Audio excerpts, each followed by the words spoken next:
Hey, welcome to Guitar Knobs, the guitars, gear, noise, and nonsense podcast, hosted today by these knobs. Tony Dudzik, Pick Guardian. Jared Brandon. Hi, hey everybody, it's me, Todd Novak. Welcome to the Guitar Knobs podcast. We are thrilled to death that you are listening to our show. The podcast about what, Tony? Stuff. Boutique gear. That's all. Guitars, amps, pedals, accessories. Let Jared say some stuff so he doesn't feel left out. What else, Jared? Pickups, and we do little advertisements, and we have awesome people on. We do little advertisements. That's what the show's about. Yeah. Well, do we have shows where we learn stuff, Jared? We do. 101s. That's Chris. That's correct. We talk about Gibsons and Fenders and Gretches. Oh, my. Yeah. Other stuff. All the things. Okay. Yeah. Hey, he left the cue cards here. If this is your first time, if you have any questions, just raise your hand. Yeah. We will answer them accordingly. Well, as I've always said, if you have questions, send them on the back of a $20 bill. Yes. To our P.O. box. To me. To Todd. Yes. We have a fantastic guest tonight. We're really, really happy for multiple reasons, which you will hear all about. But guess who are you? Hey, this is Rick Calhoun with Honey Picks. Hey. All right. And that is not a dating app, is it? No. Okay. You don't have to swipe. I'm just making sure. Yes, sir. Rick Calhoun, one of our supporters who we are so grateful for, and also a Honey Picks man, the guy who founded Honey Picks, making the picks for you all to use and stuff. We're going to get into that later.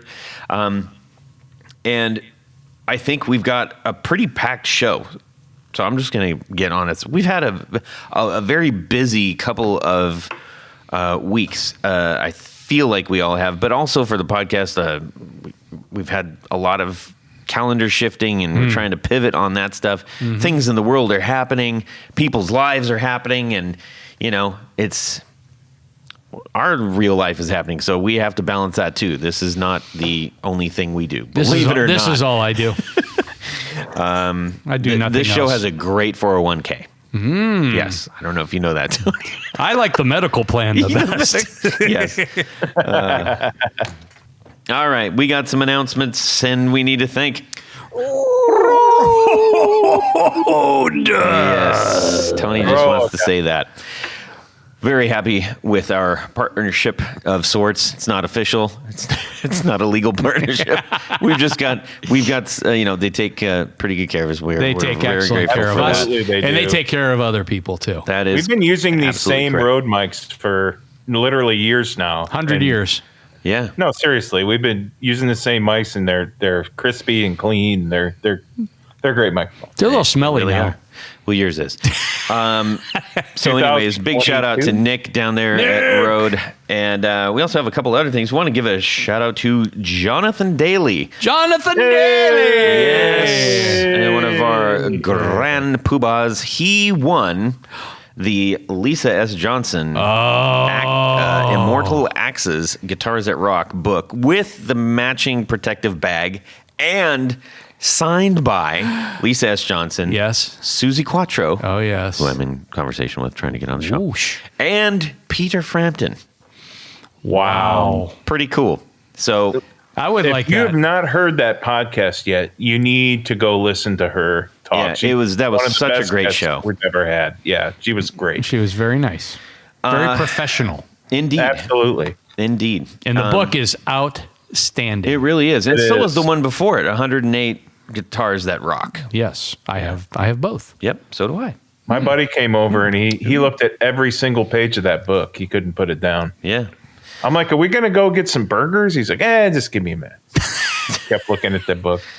Yeah. Pretty soon you're looking at him and he looks like a giant burger. So, one of the cool thing about books, Jared, is you can actually take it along with Take you. it with you. Yes. I don't want that book in the burger joint, especially with me eating around it. Yes. There's going to be ketchup and mustard drips. If you ever get the chance to watch Jared eat soup, it's a treat. So we've got. I have an announcement, too. Okay, Tony. Gosh. Go ahead. You can go ahead with your announcement go first. Go. No, I just wanted to give a tip of the hat to our good friend John Esterly, who is putting out a special edition of his snitch pedal in the Ukrainian flag colors of yellow and blue. Very cool. And the wording is all done in Ukrainian. And, I mean, in addition to looking really cool, he's also giving a hefty portion of the proceeds to humanitarian aid in He is a good Ukraine. dude. What So a fine I fellow. ordered one. I mean, I saw the post. I just said, Does here's my he have money. a bunch of them left? well, he's pre-ordering, and Yeah. he's going to build them as he can. I don't know how I missed that. Yeah.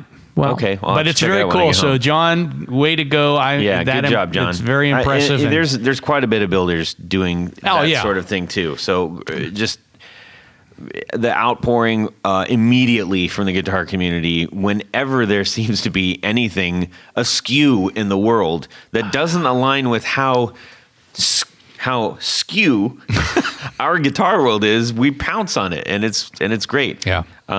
So I also want to give another massive shout out to Chase Gullett. He is releasing his new amplifier. I was lucky enough to kind of, ride along while that was happening. And it's cool to see something come to fruition from ground zero. Have And you it seen sounds awesome. Zach's Yeah. I've demo. played the amps. Zach killed made it. that thing howl. Yeah, it was. Holy smokes! Yeah, they are really, really great That's a sounding good amp. amps, and they look gorgeous. And yeah. They yeah. do. Anyway, so just congratulations. He's a very, very dear friend of mine, and we're gonna have him on the show Oh, good. to talk about that and a lot of his new cannot models. He's been on before, but that was a while ago. If I can Oh, be yeah. there in town when he's there, that would be optimal. I would agree with that. We can go have drinks afterward and celebrate Like the amplifier. Like fizzy ones, or like what is that? Pink umbrella Yeah. drinks. Yeah, It's just IPAs or whatever. yeah. Okay, Rotar beer, whatever you like. sure. Okay. Goat pee, I mean, whatever. all the things. I also wanted to give a quick shout out to. Who? I know this is. I'm not saying these aren't shout outs. I don't know why. Just, who made up that term anyway? Whatever. Shout out. Yeah. Boom. Kevin O'Lear, who is a new supporter of ours, said, "Hey, my main gear of choice is various Tellys, Fernandez J bass, Gretsch 5120 modded, a Sire Larry Carlton S7. Sorry, Todd, but I love Strats in parentheses, and a handmade mandolin. That's Nice. quite a range. That's like a full range of almost everything you need. You just need like a BC Rich or something in there. And the amp is a Helix. Says, I also play a Santa Cruz Tony Rice Pro for acoustic gigs. That's cool. Yeah. Says his favorite part of the show is the main interview and also the 101s. When my wife is listening and the 4 on the Floor segment comes up, she will say the catchphrase along with the show. Hilarious. I think that's hilarious too. The reason for supporting the show, he said, is because of the wealth of knowledge between Jared and Tony and Rob. And not Todd. And not, Yeah. he does not. God, you just talk your way through it every Yeah. show. And but he says he Good absolutely job, Ed. absolutely loved the show. Man, we're so grateful for you out there and for supporting and everything, and just being a good friend to our show. Appreciate that. Yes, sir. Yes, sir. Thank yes, you. sir. All right. Let's find out what we have got going on in our music worlds this week, gentlemen. Starting with Tony, and then we're going to check in with our friend Rick Calhoun. Okay. What's up, Tony? What's up? Well, this is an exciting time because I think I talked a little bit about. I worked out an arrangement with Mike over at Eastwood Guitars. Yeah. For a new Revolta. Yes. And this is a Revolta. It's pretty. It's right in front of us. Semi-hollow. It's kind of a cross I between love the body shape. a 335 and a Fender Starcaster because it's kind of offset. But again, the Revolta line is designed by Dennis Fano, previously of Fano Guitars, now of Novo Guitars, and Novo and Revolta and Eastwood have a joint showroom and an assembly room and a factory down in Nashville. But no Fano guitars there.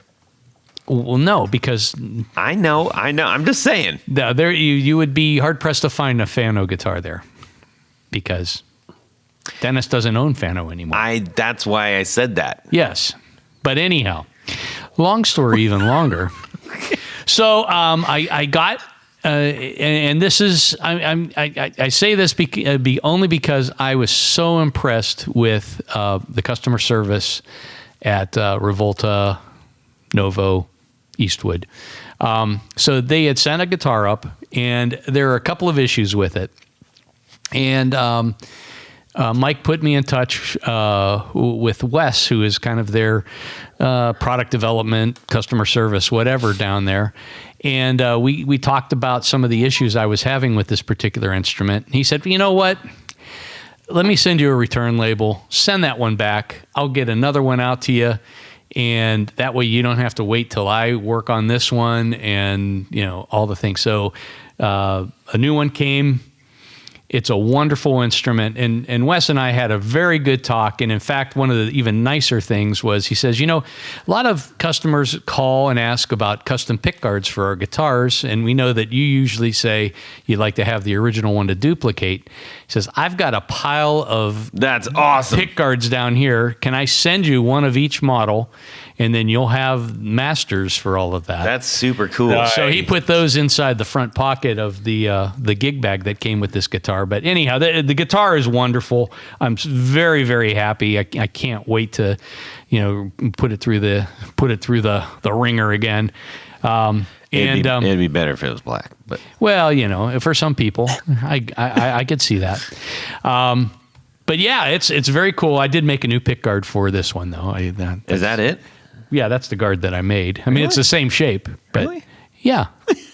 Yeah, it is. It's the same shape, but I used 5-ply material. Yeah. So that's just my little thing.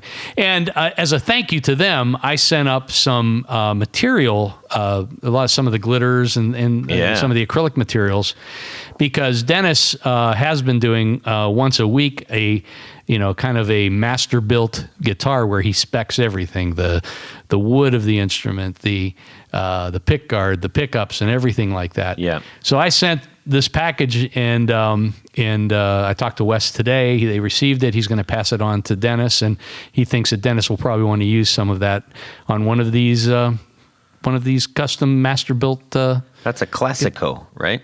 No, this is a Regatta. A Regatta. Yeah, right. It's a Regatta.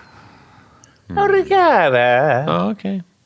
Yeah. All right. Okay. It does come in black though, Todd, if you're interested. Does it? Yeah. With gold sparkle and stuff? It's weird because it's a little bit smaller body than my Hagstrom. I feel like I could be wrong, but I feel like This way is probably the width isn't quite as big. Well, I think it is. Is it? Is it It's bad? because it's offset. It's offset just a touch. Yeah. A touch too much. But no, beautiful stuff. And again, Dennis designed some incredible. He's just got the eye for, even the F holes are special shapes. The body is shifted. The horns I look great. really love the cuts on the horn. Yep, Those are great. it's nice. Well done, Tony. Well done. We're gonna turn it over to Rick. Yeah. Have you guys heard of Music Box pedals? Music box. Maybe by sight. Let me check. They came out with a pedal called the Lila Drive. Not too. I guess it was. Yeah. With the like the pinwheel. Yeah. So I bought the Lila Drive last year when it came out, and it's like his version of a Timmy, and I love that pedal. It's one of my favorite pedals. Well, I've been looking for a new Klon circuit, and he just came out with his version of the Klon, and I just got that in, and I love that pedal. I haven't had a Klon circuit type pedal on my board for probably about a year, and I used to always have one on my board, and just kind of missed that tone, the frequencies that pedal gives, and I just haven't been able to turn that pedal off. It's just, I don't know, it just does the right thing for me, for my tone, for the way I like to use it. That's the one. It's got a Centaur with a flying V. Yeah, it's pretty cool. You gotta respect that. That's fun. And something cool about that, I didn't realize it, but the lady that he had to make that graphic, Yeah. she has bought picks from me, like custom picks, and I didn't realize it. She's from Singapore, and she messaged me whenever I showed a picture of that Music Box pedals clone, and she said, "Hey, I designed the graphics for that pedal." I was like, "Oh, that's really cool." Oh, that's cool. So that was kind of neat. That kind of came full circle, but That's neat. Yeah. You know what? We got to get them on the show, doggone it. Yeah. Music Box pedals. yeah, he does some cool stuff, and just a really nice guy too. Awesome. But I'm into it. All right. Well, we're gonna book that dude. If you talk to him before I do, tell him that. I'll talk to him tonight. Cool. I'll text him. All right. So that's the now you got the Lila Drive with what is, I'm trying to think of, I know it's a drive, but what's it based on? Anything in particular? Yeah, The Lila Timmy, that's right. Yep. Okay. Yep. Gotcha. Yeah. That's cool. Does it do anything for you that the Timmy doesn't, or is it just a sort of slightly different? It's just, well, if you've ever had a regular Timmy, you'll notice that the pots kind of work backwards from what you'd normally be used to using. So Like a Vox. yeah. So on his pedal, he's made it to where, on the highs and lows, you start on the left side with the least amount of highs and lows, and as you go Right. It's not a cut. add. It's not a Right. cut. Yeah, like a rat. Right. Yeah. Oh, that's cool, man. Now, what amp are you running this? Do you have like a go-to amp that you run this stuff through? Just trying to get a sense of where your tone's at. I run stereo into a Vox AC15 and a Fender Deluxe Reverb reissue. Wow. Yeah. Wow. I couldn't help doing it. It's so dumb. I hate myself. Do you, I guess I'm imagining that sounds pretty different on those two. Oh yeah, that's why I put those two amps together, because they're so different. But when you put them together, they really the frequencies kind of add up and fill in all the spaces. Yeah. On their own, I prefer the Fender with pedals alone. The Vox it still sounds good with pedals, but I prefer the Fender if I'm just going to take one amp. Gotcha. Okay. Well, now we have an idea of what you're all about. At least for right now. We're going to find out a whole lot more later. But Oh yeah. very cool. Well, let's see, Jared. How about yourself? Oh yes. So a customer of mine who wants to remain anonymous for this subject that I'm about to talk about. I said about like I'm Canadian. That's funny. So I was talking to him the other day, and he's going to be down at the Good Guys Is this Mike? guitar show. What's that? I'm trying to get you to say his name. So down at the guitar, Not Mike. Go ahead. down at the guitar show, and he said, bring all that stuff down there. He's interested in all my Marshall, a lot of my Marshall stuff. So if I can sell all that stuff to one person in one swoop of sale, Yeah. that would be optimal. That would be awesome. And he's like, yeah, man. He's an older fella, so he's like, yeah, man. My mom bought me a brand new JMP back in the 70s. That's what I use. Uh-huh. So the 100-watt JMP, like the late 70s. So Well, all right, man. That sounds like yeah, a pretty sweet deal. yeah, I think I sold all my Marshalls and kind of solved my space issue for So the Nashville how are house. you going to get all of those down to Nashville? U-Haul trailer. You're going to Either a trailer it? U-Haul trailer or a U-Haul. Actually, If Todd one falls off the just- back of the truck, I mean, I No, could. here's what's going to happen. Todd's going to rent the U-Haul. Todd's going to load them up out of my basement, and Todd's going to bring them down. Oh, Oh, And that works out well. Jared will pay Todd.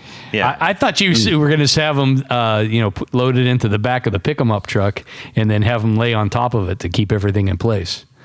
I could. Yeah. If you need could- help with that, though, I'll help you out there, buddy. Yeah, I'll be more than glad to pay you money. And Jared, if you need help, give Todd a call. Yeah. Well, cool. That's really nifty there, Jared. Thanks, fellas. Yep. This week for me, I learned an interesting lesson. Practicing, we've got a show coming up, which I'm super stinking excited about, and I had the amp at our rehearsal area. And the rehearsal area, it's my drummer's basement. I mean, it's not. It's a rehearsal area. Yeah. Anyway, so I had recently, I play at home and then I go play at his house. And every time I play at his house, I'm like, my amp sounds terrible. I don't understand what's going on. Did I make a really bad decision? Why does it sound so different? So then I go home and then I rearrange all the pedals. And I'm like, this doesn't sound right anymore. Then I go back to his place and I say, this sounds like crap. It's a spiraling circle of doo-doo. Okay? Okay. So I plugged in again. I'm like, what the heck is going on? It just sounded weak and like fizzy, and it didn't have it almost like it's like, I guess, out of phase or something like that. To the point where I even got in the back of it and started switching all the wires around on the speaker alone, because I was like, is this wired backwards? Like, what is going on? And then I said, I wonder if it's this outlet. And he goes, oh, it probably is. It's one of those ones that has the little red thing. GFCI. GFCI. He's like, oh yeah, that's probably it. And I'm like, man, I've been plugging in here for weeks now. You're telling me? And it was, and I plugged it in the other amp. I'm like, hey, there's my amp. And it's like, and I was like, damn, I've just wasted a colossal amount of time and frustration up the wazoo trying to figure out what pedals are doing what, and the amp and the whole thing. And oh boy. So it was kind of browning out, fizzling out on you. Oh, it just sounded anemic. So, lesson, if you see a funny looking outlet at your friend's place that you're rehearsing at, do not plug your amp into it, man. You will not be happy. Sheesh. Don't do it. Yeah. I mean, I was even going like, geez, do I need to go get one of those super duper thick power cords or something? He's like, it shouldn't be that. And we've been playing down there for like 8 years. But he just happened to shift some things to uncover a closer outlet. And I was like, oh, I'll use this one. Sheesh. I actually had the same exact thing happen in my basement. We just built a house 4 years ago. And in my basement, the amp was just not doing right. It took me forever to figure out what was going on. And it was that stupid GFI outlet. Right. So I just took it out. And Now I don't feel so stupid. I took it out and installed a regular outlet. And I'm sure it's not up to code, but it's much better for me and my amp. So I'm happy. Yeah. Well, lesson that I learned, but a good one.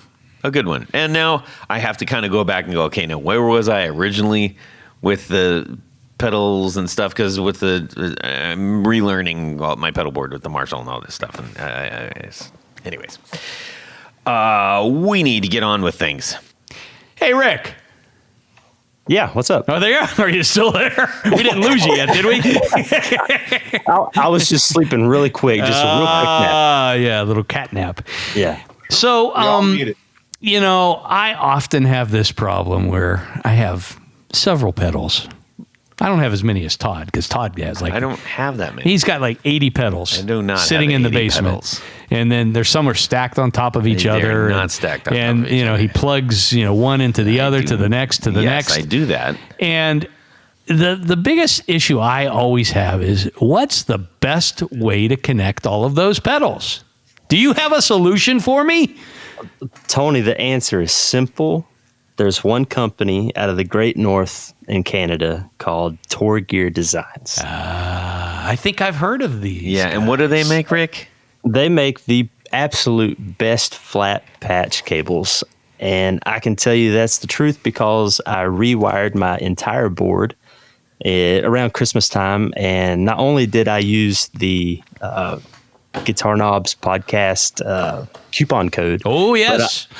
But I ordered enough to also get free shipping, and they came pretty quick from Canada too. So, Oh, yeah. Did the guy sign the thing? he did sign the thing. Yeah, he sure did.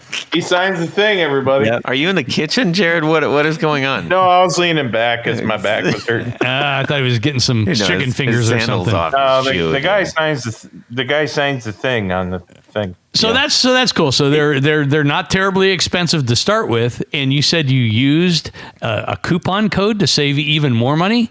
I did. I Todd, sure did. what's that code? The guitar knobs. You just type that in. Just type it in. What do you save? 10%, Extra 10% off. That's a lot if you buy a lot of cords. which you will because you're there. And Yep. it makes sense. And just buy a bunch. Yep. Head on over to tourgeardesigns.com/nothing. Just go there. Pick out a bunch of them. And when you save. get to your cart, view your shopping cart. At the bottom, there should be a place to put a coupon code in. Type in the Guitar Knobs, save an extra 10%. You'll get your stuff really quick, even though it's from Canada. Yep. It comes fast. I does. can speak firsthand for that. It's a great product. It does. everybody. Yep. Thank you so much to Tour Gear for sponsoring our Four on the Floor. Jared. Let me get a little bit of this. 1, 2, 3. Four on the floor. All right, Rick Calhoun of Honey Picks. Tell us what your Four on the Floor is. Okay, so as I mentioned before, I've not been able to stop playing that Music Box Pedals clone. So I'm going to have to start out with that first pedal with the Music Box Pedals clone there. Nice. And you did speak about that one already, so like we don't have to belabor that. No, I think we should belabor it. I don't know belaboring. What color is it? It's silver with oxblood knobs. So Yeah. Oh, that's cool. Arguably, maybe the best thing about that is the price, oh yeah, all things considered. and I will say I've owned a bunch of different of the clone type circuits, and I've never had a bad one. Everyone sounded really good, but this one that I've got is really special for me. I really like it. Awesome. Nice. That's a great endorsement. What you got for number 2? Number 2, I'm a huge fan of the Blues Breaker circuit, and Why? Just I didn't mean it. That sounded it sounded very accusatory. do I have Where to were place you on my the hand, night of the 3rd? do I have to place my hand on a Bible and tell you? Or? I think you might have to. Well, that was kind of. I shot back from the table here a little bit.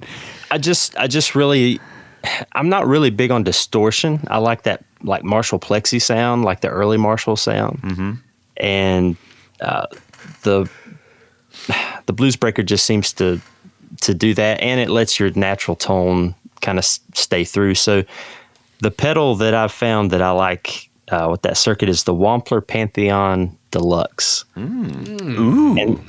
And it's actually like Wampler Pantheon came out, I guess, a few years ago, and I never had that one, but I always thought it'd be really cool.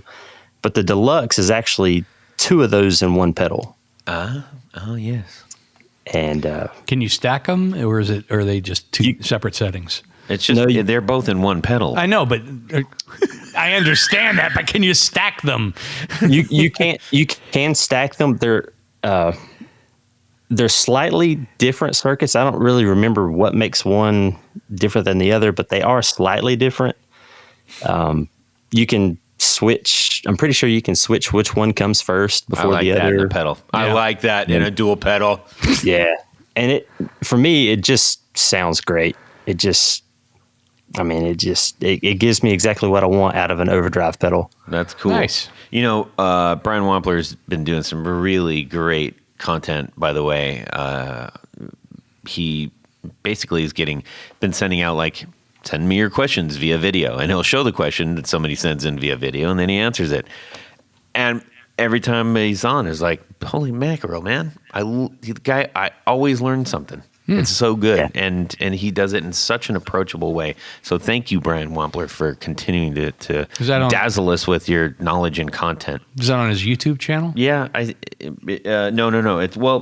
It's coming through on Instagram. Okay. But it might be via TikTok. I can't remember. But anyway, no, it can't be via TikTok. So it's Instagram. Okay. Anyway, so number 3. So number 3, I've got the Copper Sound Loma Prieta. Ooh, yes. That's a goodie. And that pedal, that's for anybody that doesn't know, it's a harmonic tremolo, but it also does standard tremolo. But I mean, I've had and I love tremolo pedals, and especially harmonic tremolo, but this pedal is it's got that just soupy, vibey, I don't know. It's just got the thing, that you want to hear, and that inspires you, makes you want to play more. And Copper Sound pedals, the build quality is awesome. And I've heard him on this podcast before, another podcast, and he just seems like a super cool guy. This one. Mostly this one. There are no other podcasts. But the pedal is awesome, and it's beautiful, and it does everything I want out of a tremolo pedal. Well, that's excellent. Yeah. One of my favorite things about that is that it has a volume, which is like, well, it even has like a grit knob that adds like a preamp, which is really cool. And also there's like a tap tempo switch, but you can also change that tap tempo to be like double time. Oh, so if you hold it down like momentary, it'll go double time, and it's just a super cool tremolo pedal. I'm going to get really geeky here because I'm still looking for, and I know this one exists out there. Does the engage button, it's not a momentary switch. Well, not a moment. I know it's not a momentary, but is it like the 3P3? I can never say that right. The solderless, the clicky button. the clicky button. The 3PT beep. Wow. You know what I'm saying? No. If you click on it, it's not a soft switch. That's what for lack of better terms. Soft switch. Triple pole, double throw. Thank you. 3PDT. See, solder. That's a god. Okay. Anyways, is it one of those or is it soft? For the on and off switch, yes. I believe it's a hard click, like a 3PDT. Yeah. Okay. Well.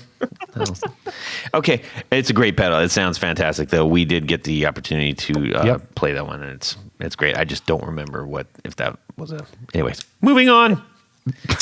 So for my last pedal, I've become a really big fan of GFI Systems Skylar, which is a reverb with, it's got a preset, but it's got 4 different reverb types you can choose. And with the way I play, I usually just use a plate style, and then they have another like ambient modulated sound, and I just switch back and forth between those two. But it's a small pedal, has preset, and I can run stereo out into the amps, and it just it does the thing. It sounds good to me. Nice. Awesome, man. That's what matters. Before that, I had the Strymon Big Sky, and I was switching to a new pedal board, and I love the Big Sky. It sounded great, but I was looking for something a little bit more compact. And as great as the Big Sky was, I don't think I've lost anything going to the GFI. And there are some times where if you have, I don't want to say limited choices, but not as many options to change things around, it makes you kind of focus in and say, oh, I like the way this sounds, rather than spending days and hours just going in and switching out parameters. So I'm a big fan of simplified switches like that. Yep. or not switches, simplified pedals. Well, yeah, and well, see, that's where the weird thing is, because these all have the digital readout on it and everything. So it's like it's simpler, Yeah. but it's still, there's a lot packed in there. Fair to say, Rick? Yeah. I mean, the way I use it, I'm pretty simple with it, but I think you can even get on your computer with an app and go really in detail with how you want it to sound. But for me, it's just, I'll never hook it up to a computer. I just find what sounds good on the pedal, twist some knobs, and I just leave it. Yeah. Cool. GFI's got some cool stuff for sure. Well, thank you for sharing your 4 on the floor. We really do appreciate it. And we are going to get into finding out more about you. And so this is a dual purpose interview, because you also have your own company called Honey Picks. Yes, I do. Why don't we talk about that first? Let's just go forward with the Honey Picks, and then that'll probably progress into like learning more about you as a supporter and as a person who is doing great things for a guitar universe out there and supporting other builders and all that good stuff. Okay. Honey Picks is started with me and my brother Andrew. We actually work together at our normal day job. Honey Picks is our side hustle. And what is your normal day job? Can you say? Or yeah, we work in electronics. It's just a small family-owned business in Taylorsville here. We just make have you seen the commercials that Fallen Can't Get Up? Yeah, and they hit the little transmitter and it calls the central office. Yes. We make those things here and things like that. Oh, wow. Interesting. So in 2020, we know what happened in March, and things started to get slow here, and we Not had as many people falling, or what? I don't understand. How do things get slow? People just quit ordering, It was Go ahead.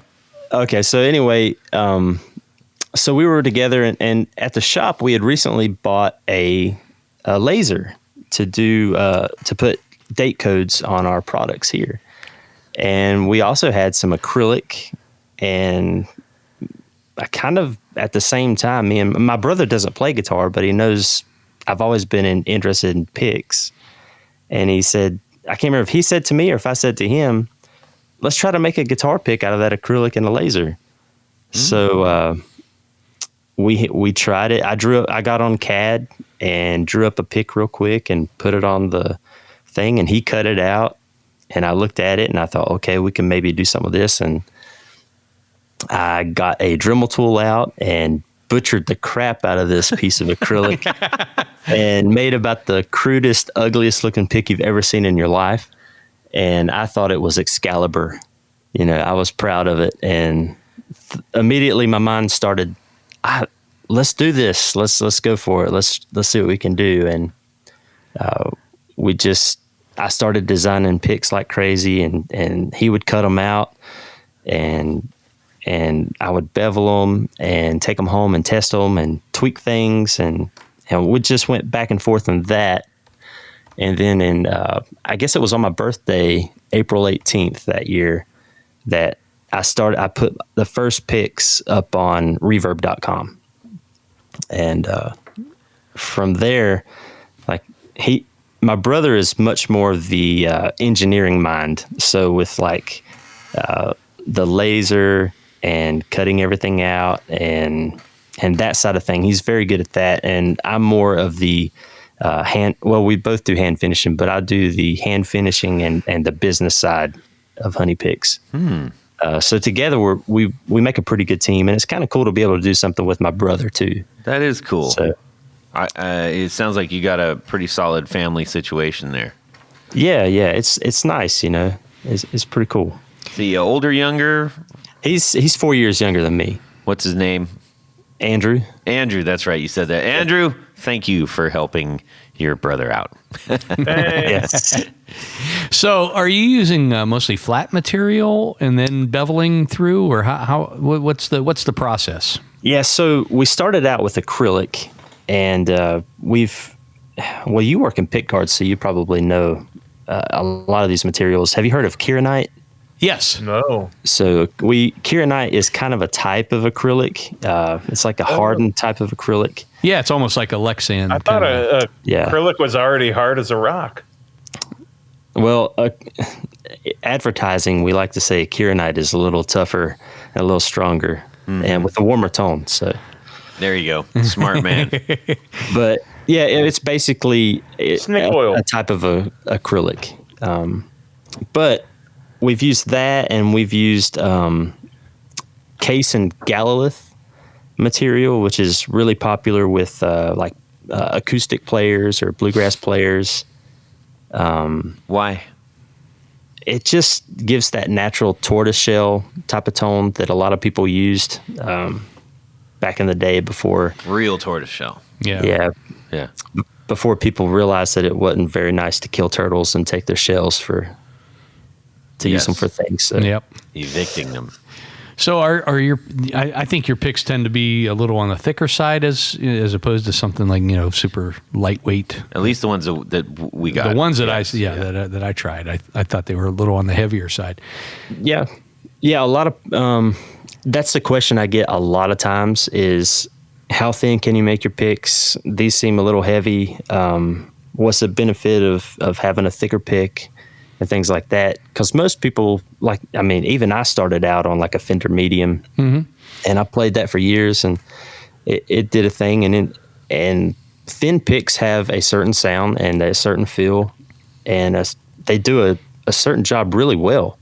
And I still like some thin picks, but since I've started playing thicker picks, I like the way that it feels in my hand, like in a grip. I don't have to grip easier as to tight. hold. Yeah, definitely in terms of holding on to the pick. Yeah, it definitely has a better feel that way. And you get more volume, and I feel like I can play. Like I feel like when I play a thicker pick, that it's easier for me to play. Like I can play faster with more accuracy. It is a thing that you can't just pick up if you're used to playing a Fender medium and then you go to a 3mm pick, it's gonna feel so different that it takes some time. You're gonna have to spend a little bit of time with it to get used to it and comfortable with it. But I think once you do get comfortable with it, it'll be hard for you to go back. So do you think these are, in terms of thickness, about similar to picks that were used in the early 1900s or 1920s? Because I seem to remember that picks back then, before things were made out of celluloid and what have you, did tend to be on the thicker side. I'm not an expert on that, on how thick they were back then. I know that I've seen them as thick as 1.5 millimeters, 2 millimeters, that were like made out of real tortoiseshell and things like that. But I'm not really sure if that was more common back then or not. But I just know for me, for when I play guitar, like anywhere from 1.5 to 6 millimeters, I can play. But my sweet spot is right there around 2.5 to 3 is about my favorite all around thickness. And are you playing more obvious? Well, I won't say obviously, but are you more kind of individual string, lead playing, or more strummy? Now that's a good question. I usually play kind of with more of like a jazzy tip, like a jazz 3 size tip, around 3 millimeters with my lead playing, like on electric lead play. But on acoustic, I kind of like the way a 1.5 millimeter with more of a rounded tip feels for strumming. That for me, that just it feels more comfortable to strum that way. I got a little bit more pick in my hand, and the rounder tip also gives a warmer tone to the acoustic, and a more sharper tip gives a little bit more high end sound. Yeah, I could see that.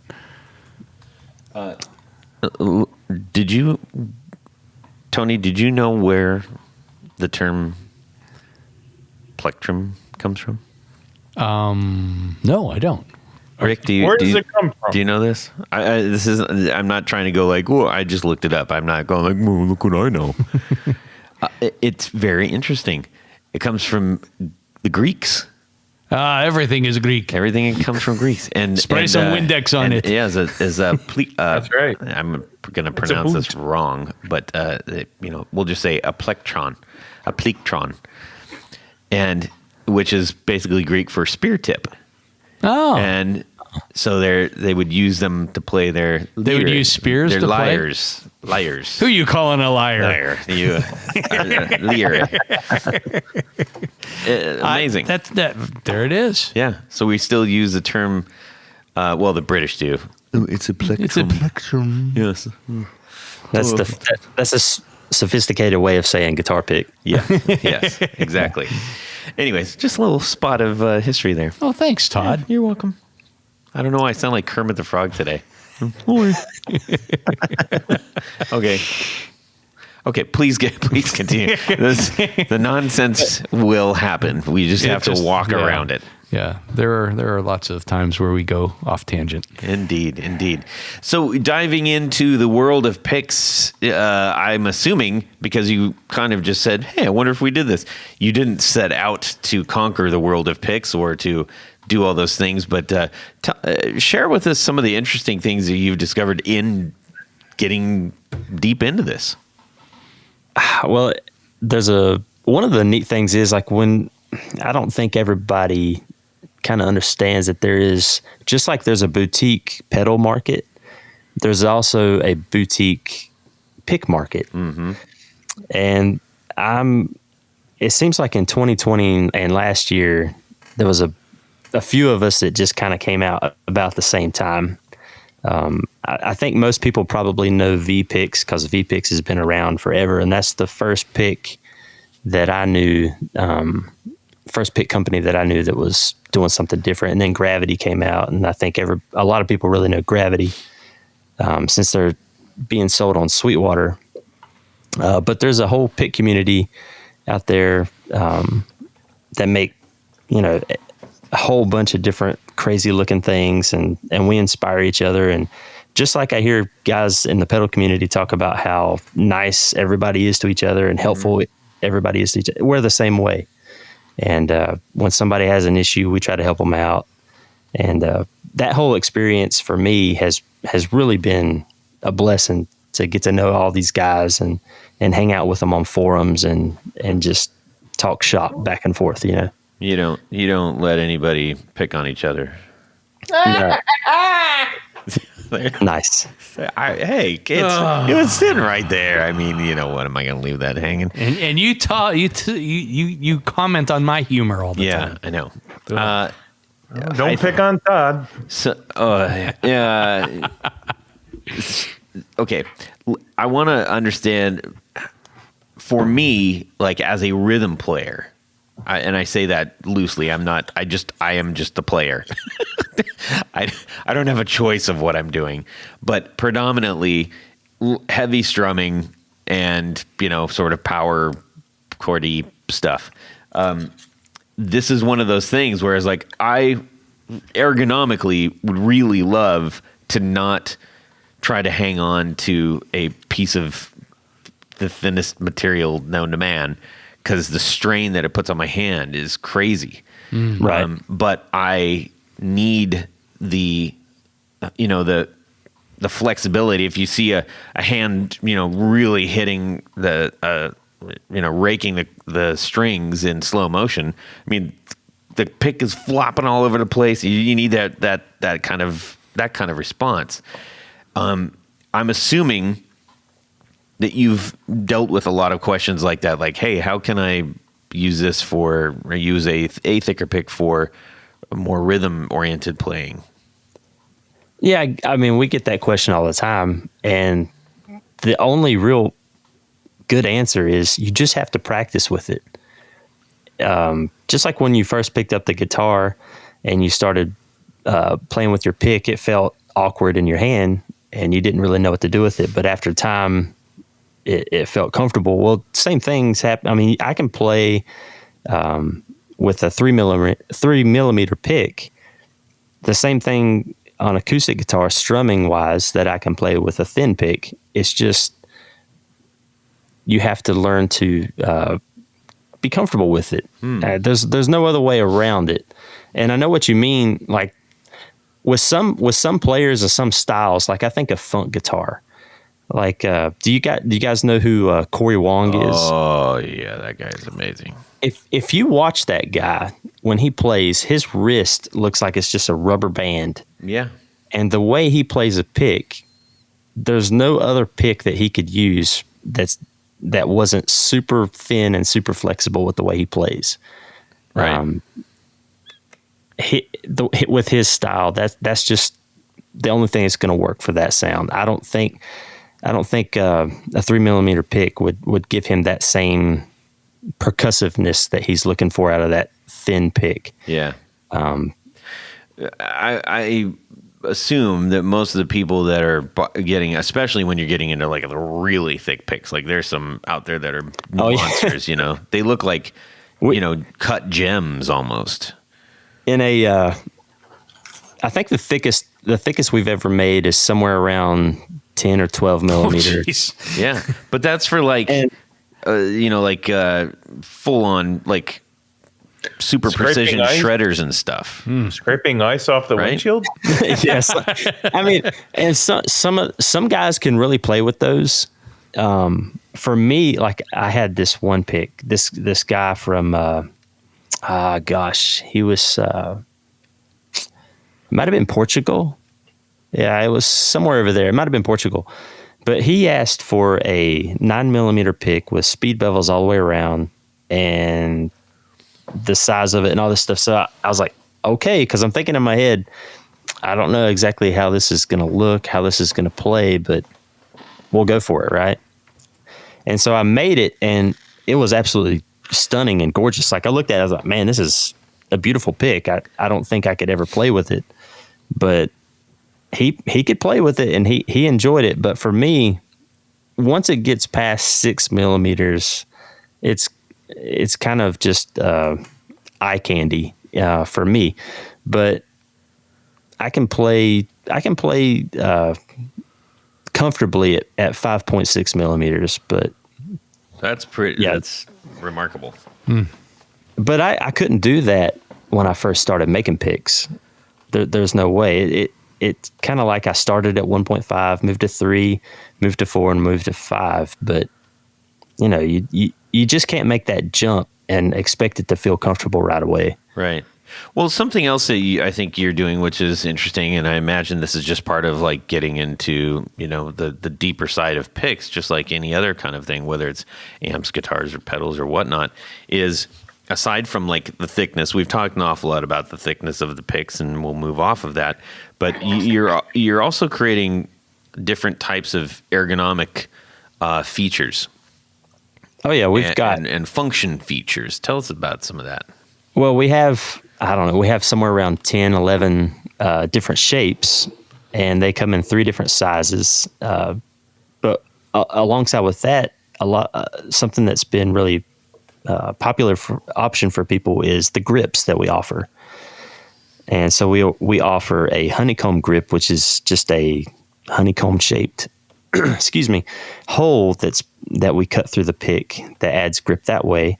We also add what we call a royal grip, which is little raised dots along the pick that help with control. And that's been really popular lately. And our latest grip that we came out with was kind of a nod to some of the vintage picks that you might have seen with the cork grips. Mm-hmm. Mm-hmm. But the difference is like those old pick grips, the old cork grips was just the cork was stuck on top of the pick. But we've actually inlaid the cork into the pick, so it's not sticking out. It's the same level as the pick, and it's actually really comfortable. And that's kind of become my favorite grip option that we have. But all those different grips, offer a comfort level, and some people have, some people might really like the grips, and some people would just prefer it without the grip. So, So what kind of pricing do you have? I mean, what's your price range on these picks? The picks, I mean, we do make a 0.56 millimeter pick, and that starts at $1.50. Okay. And then our acrylic, That is affordable. and then we start at with our standard acrylic stuff starts at $6, and then we go all the way up to. I mean, we've made some really wild custom stuff. One custom pick that was really cool that my brother came up with. He took a bunch of cutoffs that was scrap from Kieranite. I thought you were talking about like short Levi shorts. No, I knew Where is this I know going? what a cutoff is. Like when you use the laser to cut out the picks, what's left over, he took that material and he cut it into little strips, and he glued those all together and clamped it all together, and he made a pick out of that, out of like 12 pieces that he put together, and that was really cool looking, and that was like $50 or something like that.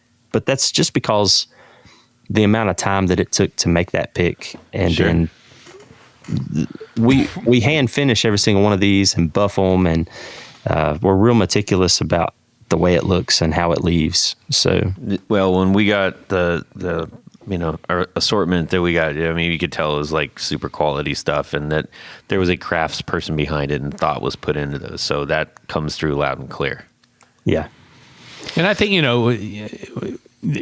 at the prices, I think people are used to, 25 cents or 50 cents for a celluloid pick or something like that. But honestly, these are, I mean, you have to appreciate the workmanship that goes into it. And, you certainly don't want to lose these picks. You don't, but the thing is like, it's just like sunglasses. If you get cheap sunglasses, you're going to lose them. You're going to break them. You're going to smash them. Yeah. And then you're not going to really care because you're like, no, so what? I didn't pay too much for it. But if you got a nice pair of sunglasses, you take care of them and you don't lose them. And another big difference is those picks that you buy, the celluloid and stuff, they're cheap, but they also wear very quick. Yep. And the materials that we use, they're going to last way, way longer than celluloid will. Yeah. Interesting. So, by the way, where can people go find that out right now? We'll share that at the very end, but where can people go do that? Yeah, you can find that at honey-picks.com. Awesome. Or just look on Instagram. I think it's honey.picks at Instagram, or at honey.picks. Awesome. Yep. People heard that. People are heading there right now. Right. So let's find out a little bit more about you while we have you on the line as a supporter of the show. That is important to us. You know what's funny? I've always been a podcast fan from the very beginning. I remember I was excited when I found out Guitar Knobs came and had a podcast, but I got to be honest with you. I listened to like the first 2 or 3, and I was like, no. I was like, I don't know about this. I might try. I might go. We don't recommend anybody listen to those. Yeah. But I came back like a few months after that, and I was like, oh, wow, this is actually pretty good. Oh, that must have been when I first started. It was like riding a bike for Todd. He had a hard time like learning how, and then once he knew, I'd say it's more like falling off a bike for Todd. Yeah. It's like those first picks I made that were just butchered. You got to start somewhere. blunt. Yeah, you got to. Nah, it works out good. And yeah, it's But yeah, I just want to say, like, I listen to you guys all the time, and I'm just glad that I'm able to support you guys. And well, we really appreciate it. I mean, it really does make a difference. Our supporters take really good care of us, and it means a lot. And so, from your perspective, tell us how you kind of like fell into loving all this guitar world stuff, man. okay, so I guess it would start when I was in 7th grade. I played clarinet in the band and at school, and I remember our band director was really cool. Like he was so cool, Mr. Reed, and Mr. Reed. Mr. Reed, Terry Well, that's Reed. perfect for a clarinet. Yeah, My band director in high school was Mr. Reed too. Nice. Or did your Mr. Reed also love Megadeth and Metallica and play? No. No. Well, when we would have time off in class, he would always get his half stack Laney and his Ibanez shred guitar, and he would just rock out. And I remember thinking that was so cool. And we moved to when I went to high school, I played in jazz band, and I graduated to saxophone because that was way cooler than clarinet. Oh yeah. And the whole time I'm playing saxophone, I'm looking over there at my friend playing guitar. I'm like, man, he is so much cooler than me. I just want to play guitar. And so when I was in 10th grade, I knew that my dad had he kept my grandpa's guitar in the closet. When he passed away, my dad got that guitar from him, and I never really looked at it.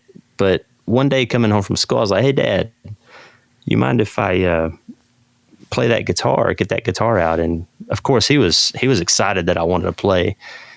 And so I got that guitar, and I got a Mel Bay book and started learning. And then I realized what guitar I had. So I had a 1965 Gibson J45. Oh, brother. Oh dear. And so, Oh dear. Oh my heaven.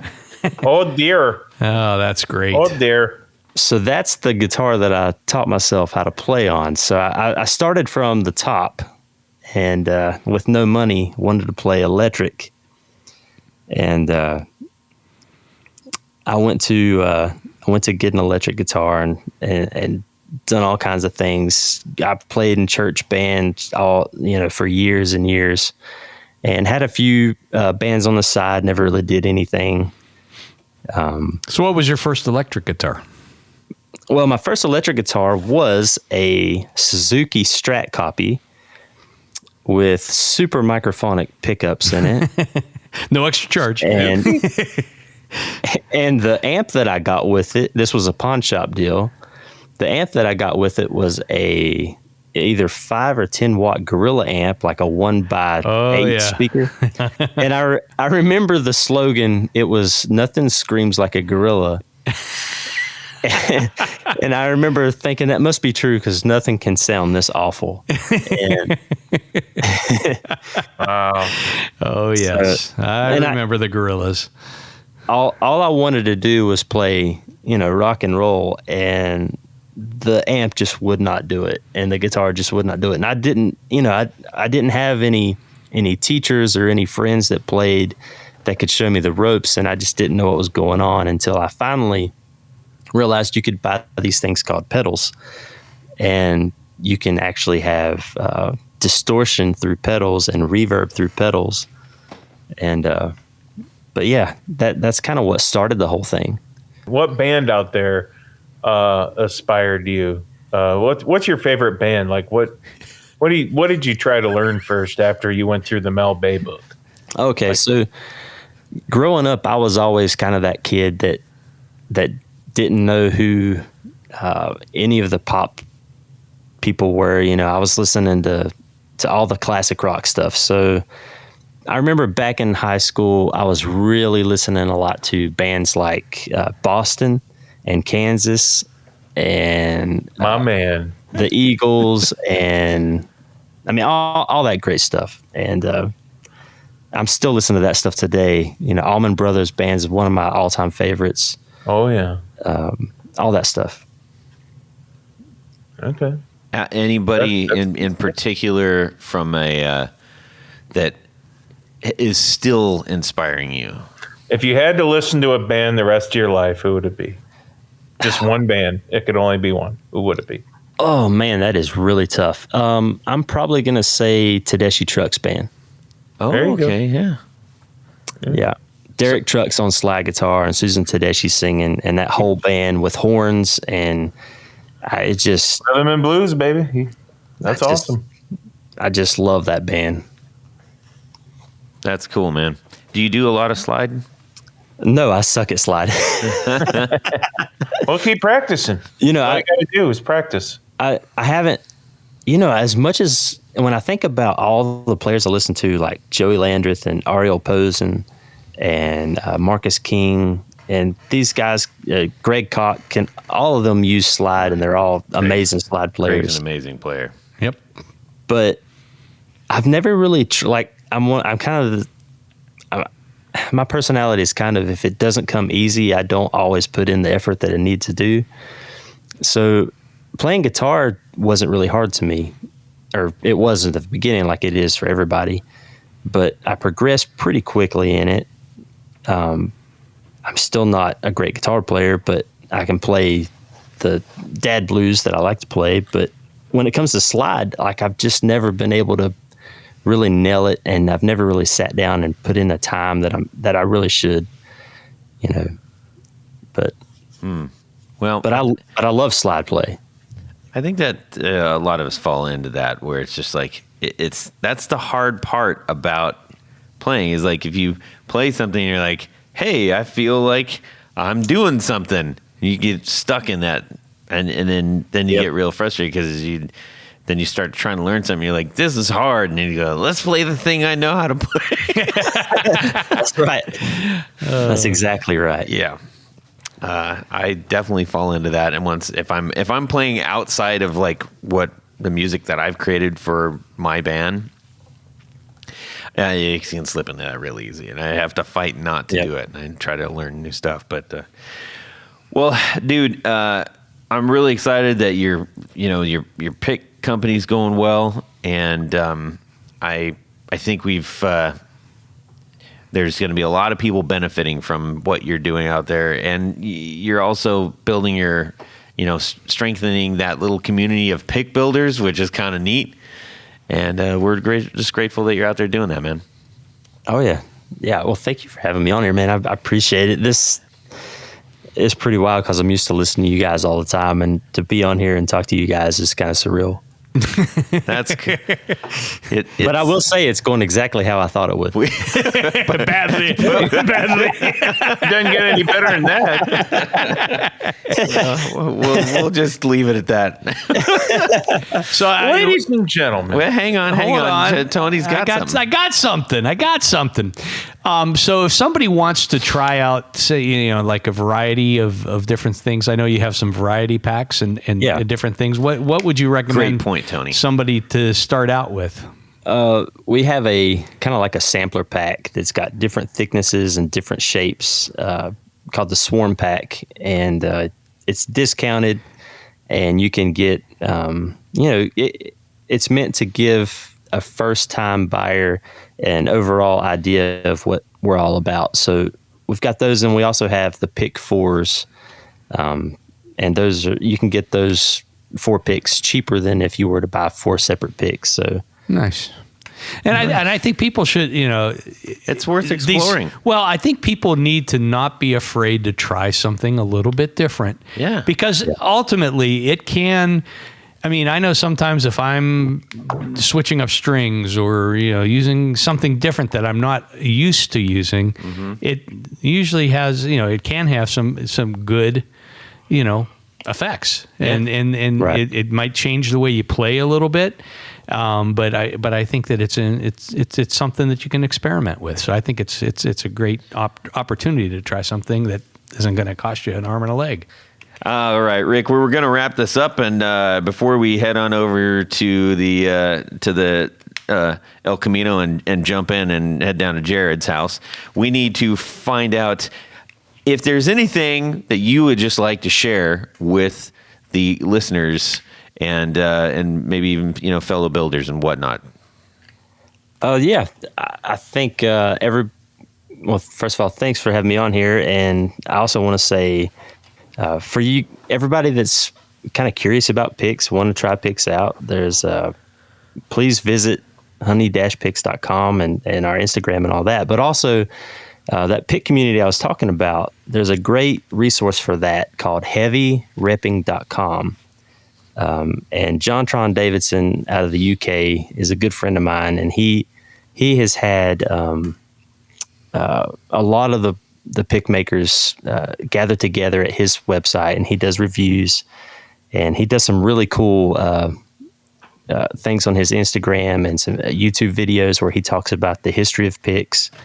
But we're all a big happy family over there. So definitely go check him out at heavyrepping.com. And also, I just want to say, my brother's not here with me, but Andrew, when you do listen to this, man, thank you so much for all you do, helping me out here and everything that you do. We definitely couldn't do Honey Picks at all without you, man. And also to everybody else out there, this is crazy times that we're dealing with. Just remember to try to be friendly with each other. You know, that's all we have to do. Just be friendly with each other. I like that. That's a good sentiment to have. Thank you. Thank you for sharing that. All right, Tony, you got the keys? No, that's all right. Here we go. Yeah. Let's go see if Jared's on the front porch, pick him up, and go down to Would You Ratherville. Let's do this. All right, ladies and gentlemen, it's come to the super fun segment of the show with your super favorite knob, who is me, and not Tony. Well, maybe Tony is. I don't know. But it's time for Would You Rather? All right, would you rather? Little pitchy dog. Thanks. Awesome music teacher. Mr. Reed. So your buddy asks you, Where's this from? Is it, it's from James Pegler. It's our boy, James Pegler. Everybody, James Pegler. Yes, and I did do a little thing to say, hey, we're going to do the thing and send us your Would You Rathers, and we got a whole bunch of responses. And, nice. Yeah, so here's his James's. All right, can I do it now? Thanks. Your buddy asks you last minute to open for him at a show because the opener fell through. Like, it's gone. But your gear's at the drummer's house an hour away, so there's no time to get it. Oh, no. He assures you that he has great stuff, and you can borrow his gear at the show. Oh, yes. Yeah, famous last words. That's right. Suzuki Strat and a Gorilla amp. It's better than that. The gear is not what you expected. He has a Roland G707 synth guitar. Oh, boy. From around 1984. Think Andy Summers of the Police. Oh, yes. Complete with the Roland GR700 guitar synth multi-effects. Or he has a Casio EG5 guitar with cassette player and built in, for those who don't know, the cassettes are the little plastic tapes, cassette tapes, and built-in amp speaker that you can play clean with or distortion. Yay. So would you rather use the Roland G707 with the GR700 synth multi-effects pedal direct to the front of the house, or would you use the Casio EG5, which must be plugged in with the power adapter cord and mic'd at the built-in speaker to go into the front of the house? So it's like you have an acoustic guitar without a pickup, and you have to play into a microphone all night and point it to the speaker of the guitar. Have fun with that. The question, does he have a selection of honey picks that you can use? That's not in the thing. It's not in the thing. But he can use them if he wants. Don't we could throw say me off. Oh, boy. This is a good one. Talk about the lesser of two evils. Hey. Tony, can you add a little context about these two awesome weirdo guitars for the people? Yeah, I mean, the Roland G707, that was one of the early, well, not the earliest, but an early guitar synthesizer. So it's got, it's kind of like a Yamaha shaped body, sort of an SG double cutaway. And they actually, it's a decent instrument. It has a hex pickup and it's a remarkable instrument. Yeah. Let's just say, like at that time, there was nothing else like it, and a lot of major players, Andy Summers included, used one of those. The downside is you had to have an outboard synthesizer, that took the signal from the hex pickup, and then, of course, just like with many synthesizers.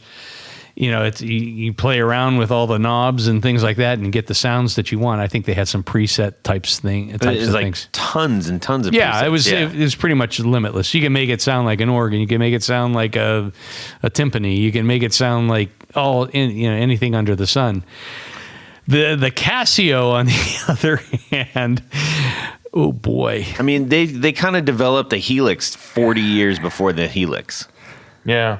Well, nah, not really. I mean, it was more of a synthesizer. In the sense, well, yeah, but I mean, beyond actual synth tones, Yeah. they said in this box contains every sound that you could possibly want to and imagine and craft and organize and all that stuff. I'm not saying it's a one-to-one thing, but Yeah. that was 40 years ago. Yeah, you're right. It was. The Casio, on the other hand, is my favorite is the built-in cassette deck. That's always nice, and the built-in speaker.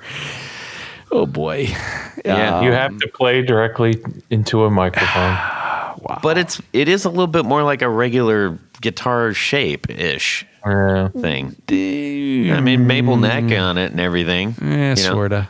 I mean, the Roland was actually. I mean, like I said, it to me always looked like a one of the old Yamaha solid guitar bodies. SGB. I want to add one more detail to this too. The cassette tape that goes with the Casio is one of the newer clear ones, so you could see through it. I don't know if that's going to change anybody's. Oh well, since you put it that Oh, way, my It's a 90-minute tape. Oh, It's a 90-minute tape. It's a good one. It's a Memorex. Oh, Okay. Is it live or is it Memorex? Yeah. Well, it's a let's see memory. here. Tony, why don't we get on with this? Well, I mean, I honestly think that Because the Roland does have that really cool brace that goes above the rail thing for whatever reason. That was awesome. yeah, It's cool looking. Yeah. I don't know. I mean, I don't like either choice, but if I had to choose between the two, the Roland definitely had a better history, they played better. But, neither one of these would be my first choices. I would say in terms of overall sound quality, once you figured out what sounds you could get from the synth portion, which I guess is going straight to the board, I think you could get better sound out of the Roland side as opposed to trying to mic a little 4-inch or 3-inch speaker that's on board on a guitar. Yeah. Yeah. Plus, coming from years of, back before there were a lot of under saddle pickups for acoustic guitars when I would I thought play. you were going to say indoor bathrooms. Back before there was indoor bathrooms and plumbing and such. No, back in the days when, if I was doing an acoustic gig and you were miking the sound hole on an acoustic guitar, you move around Can't and do it doesn't work. So I'm going with the Roland. Yes. Okay. Sounds good. Jared, about yourself. Roland, I am not familiar with either guitar very well. I have that fun. Do you remember me showing you that black Roland guitar that's Yes. It has the knot strings on it. They're like covered in something. Yeah, it's weird. Yeah. But anyway, I'm going to go Roland only because my dad bought a Roland drum machine in like 1987 or 86, and I still have it. It still works, and it reminds me of him. So for sentimental reasons and for a lack of knowledge of both of those, I'm going to go with the Roland. You guys are both saying Roland. Am I missing something? It's Yeah. not Roland? It's Roland. Are you sure? Yes. That's not a weird Ohio thing? No. What do you say, Rick? It's always been Roland to me. Yeah, I'm going with Roland. Losers. So, Rick, how about yourself? What are you doing? Roland. The Casio sounds like a nightmare to me. The cassette and the speaker and having to stand in front of a microphone, all that sounds terrible. Well, yeah. What if it eats the cassette thing while you're playing? Yeah, so You have to get a pencil out and, reset the tape with the pencil. Anyways. so yeah, it's going to be the Roland for me. want to pick the Roland. Raylan? For the purposes that when I, growing up and watching I'm trying to think. I know I saw a couple new wave bands, using those back then. There was just such a weirdo cool factor. Like, whoa, what's that? Oh, that looks so cool. But I think I could probably get a little bit more rocky, punky kind of just let it rip on the Casio EG5. As much as I want to do that one, I know that I'm not the stand there and pick one note at a time kind of dude. So I'll just you know what I'll do? I'll get some duct tape and I'll just strap a mic to the front of that thing and then go crazy. I will just cover it in duct tape and go. Anyways, that's what we're doing. That was a great one. Sent to us by who, Jared? James Pegler. Thank you so much for sharing that. That was really fun.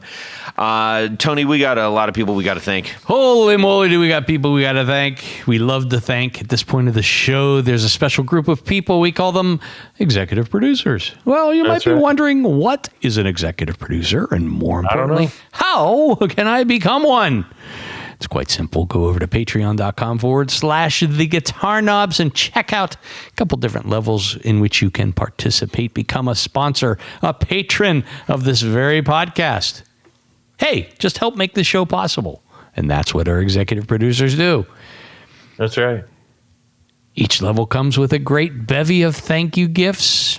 But as an executive producer, you get all the good stuff. And there's one thing more, Jared. You can have your name read on the thing. Your name read on the thing. That's what I'm going to do right now. So special thanks to these executive producers. Breath in, breath out. Breath in. Oh, my gosh. Moon Guitars. Vader and Pedals. Drew Lopez. John Helverson. Rick Calhoun. All right. I know him. I know him personally. That's right. Trevor Gunberg. Elad Mizrahi. I went back to my evil ways. Elad. You're allowed to say Elad. I got it. Jason Roush, Mikey D, Richard Kendall, Mark Garton, Matt Hart, James White, Justin Jones, Anthony Gemalero, Bill Agola Guitars, John Esterly, Anthony Lathrop. Humanitarians. Yes, all. One and all. Yay! Stefan Lamb, Michael Senchuk, Ken Sayers, Doug Christ, Darren Gregory, John Englund, Tom Brazen, John Sluhan, Rusty Sneeden, Rolf Gottschalk. What? Or Ralph. Ralph. Is it Ralph? It's Ralph. I always want to say Rolf. I don't. I don't know why. Okay. David Poe, Don Kloss, and Gregory Randall. That is correct. Hey, Todd, you interrupted me. I'm sorry. Because there's a special group of executive producers. We call them our Grand Poobahs. Yes. That's right. They're the top of the heap. So without further ado, I'm going to say a special thanks to these Grand Poobahs. Tommy Manasco, Ricardo Higuereta, David Kaminga, Brandon Wound Pickups. That's right. Hex Matos, Michio Murakishi, Bob Crouch, Jack Cadian, Sam Jett, Tyler Rhines, LSJ Music Company, John Williams, James Pennington, who gave us a wonderful scratch your head. No? That was James Begler. Close. Sorry, James. I think he submitted one. We're going to read that one off later. He did submit one. We'll read that off later. Okay, well, just cancel that. But I do appreciate you submitting it. Put it on pause. Put it on pause. Yes, indeed. Adam Johnson, Steve Keys, Cody Foster, Science of Sound. Brian Robinson, Jonathan Jerusik, Corey Nigro, Michael Van Zant, Tim Nowak, Jonathan Daly, Martin Cliff, Sean S. That's And Eddie Serratos, thank you, thank you, thank you. Indeed. So much thanks. We truly appreciate you all. So, Rick, where can people go find your stuff and get it? Oh, wait. Actually, you know what we're going to do, Rick? What's Before that? people go get that stuff, we're going to get a couple. I think we should maybe we'll get a couple Sampler packs. I think Nice. I think a couple of our listeners need to get some of those. Let's so do we're, it. we're going to work that out with Let's you. Okay. do it. Yeah, that sounds great. All right. So be looking for those supporters. Not be looking for those supporters. Be looking for those supporters. Punctuation. It's all about the punctuation. All right. Commas are important. Yes. So where can people find you? Yeah, like I said before, on Instagram is honey.pics. And then from my website, honey-pics.com. And or just get on the Google machine and type in honey pics. We'll show up. Sounds good. Tony, Yes, Todd. where can people find you? Go over to pickguardian.com. I don't make guitar picks, but I do make pick guards. And check out some of the wares I have available for purchase online. Shoot me an email. Let me know what you need for custom work, which is, honestly, it's more than half of what I do is custom stuff. So For good reason. yeah, just You're shoot good me at it. Shoot me an email. Oh, thank you, Todd. You're welcome. Wow, you're just full of. You are. You're Wow. really Thank good at you. what you do. I'm tearing up over here. All right. But shoot me an email. Let me know what you need, what you want, what you're trying to do. I might even have some good advice for you. You never know. I've done a lot of stuff. Pickguardian.com. Okay, Jared, where can people find you? I don't remember what that Instagram is. Bozo. Jared, the change- pickup winding fool change guy the from name. used to be from Columbus area, now in Nashville. Yeah, .com. We're gonna work on trying to sort this out for you because Jared the pick. I don't even remember. It's a Jared mess. Pickup Winder Brandon. Yeah, no, that's not it either. We'll figure it out. Hey, everybody, you can shoot me any. I don't think anybody cares. They do. They want They to do reach out. to care. you. They want to reach out they and touch. Yeah, they will. Well, they can't find you. You can shoot me an email, Todd at theguitarknobs.com. You can also DM me on Instagram, and that is at guitarknobs because you can't find Jared's. I can't even find Jared's. So please send us your would you rathers like we did tonight. Yes. And you just your general thoughts and check out what we're doing and all that business. And also, I'm going to plug my little band here. Please go listen to the Villaintinos. You can get all of our music pretty much for free because music is pretty free anyways. Spotify, all the streamy bits. Except Spotify was down today. Oh, no. Yes. I lost Down for several hours. a millionth of a cent. Oh, no. Yeah. Anyways, go. I'd really appreciate if you checked them out. And if you do check it out, and I'd love to hear what you think about it. Even if you think it sucks, tell me. No, it doesn't. No, suck. don't be too hard on me. Yeah. But anyways, thank you so much, Rick Calhoun of Honey Picks, for joining us tonight. Yeah, thank you guys so much for having me. It was a blast. You are welcome. And to all of you out there, please stay safe. And like Rick said, just be friends. Be friendly to each other. Yeah. And, be good in life and junk. All right. Have a great guitar week. Subscribe! Oh, yeah. I made lasagna. Hey. I hate it when your flip flop falls off and you try to put it back on your foot and it just keeps getting further away and you can't reach it. No. And then you're What? What are you pointing at? You're just making sure. I appreciate that, though. What? Do we say what today? What are you pushing on? I can But see you half my- sprawled out half- with your butt actually off the couch in a prone position, but I still got on it. the couch. And half of my reaching foot's numb halfway across anyway, the floor. so it's an extra challenge because half that foot is numb and I can't feel anything. So. Why is your foot numb? Oh man, I bought a lawnmower the other day. In fact, I busted the nail on my big toe. I didn't even know it. That was awful. What's like that? I don't know why I'm afraid to clap. Clap towards the mic. like a man, damn it. Go, I'll take you to Mayberry. It's I just love like it Andy was Griffith. on TV. And I I've watched the whole. Oh, I love that show. It's so dumb. Floyd the Barber. God, I love Floyd the Barber. He's the best. He's arguably one of the best TV characters. We're just in it for the jokes, Rick. Chris, Right? Hang on. Zip Hold on. it. Save it. Floyd the Barber. If we came over right now and hit it with a hammer, would you know? No, not on the big Let's toe. do it. Let's do it. That's worth a road trip. I'll drive 6 hours for that. That's Man, clippy, dog. You're real do it clippy, better. dog. Do it better. So, Rick, you go over there and hit him with a hammer. And, Yeah. and then run like hell. You got something, Tony? I got nothing. Well, that's it for these knobs. Please visit our Patreon page at patreon.com/theguitarknobs. Visit our website at theguitarknobs.com for all of our past episodes, 4 on the Floor blog, and other good stuff. You can connect with us on social too at our Facebook page and share your gear and stories on our Facebook group. Also, be sure to check out our Instagram at Guitar Knobs. Catch you next time.